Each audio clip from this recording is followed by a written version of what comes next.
কিছুদিন আগ পর্যন্ত ভাবলাম ছাত্ররা আন্দোলন করছে, কি হবে না হবে, এটা শেষ কোথায়।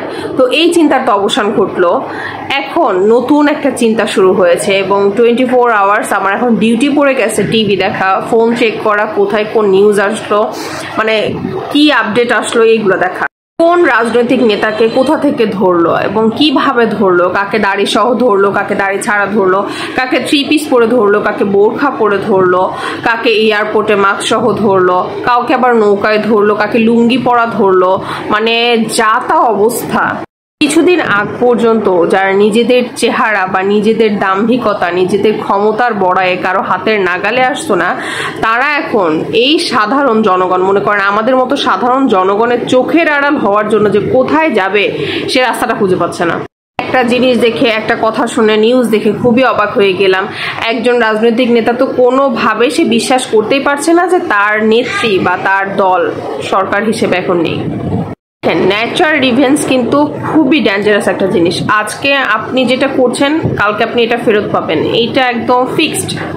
তো এত কিছুর পরেও রাজনৈতিক বিষয় নিয়ে যে আমার কয়েকদিন ধরে এত ইন্টারেস্ট হলো, তো আমি চিন্তা করলাম, দেখ আমি তো নন পলিটিক্যাল ব্যাকগ্রাউন্ড, আমার তো এগুলো জানার বা এগুলো সম্পর্কে জানার মতো ইন্টারেস্ট আসার কথা না, কিন্তু কেন আসছে। তো তখন আমি চিন্তা করলাম এইটাকেই মনে হয় বলে দেশপ্রেম। গুলো তো আছে, এরপরে মনে করেন ফ্যামিলি কিছু গ্রুপ আছে, হোয়াটসঅ্যাপ গ্রুপ আছে, মানে তারা কন্টিনিউয়াসলি আপডেট নিউজ কি আসছে, কাকে ধরা হচ্ছে, কি করতে থাকে।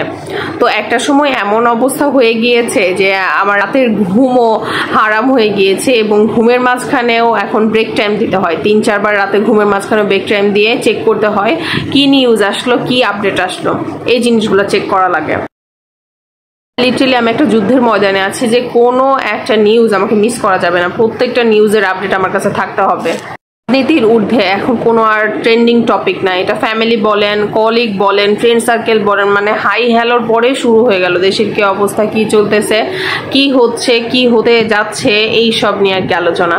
আসলে কি জানেন, এই আন্দোলনটা না হলে বুঝতামই না যে নিজের দেশকে কি পরিমাণে ভালোবাসি আমরা দেশকে নিয়ে যে এত চিন্তিত, এত উদ্গ্রীব হতে পারি, এই জিনিসটা হয়তো বা আন্দোলন না হলে জানতামই না কখনো।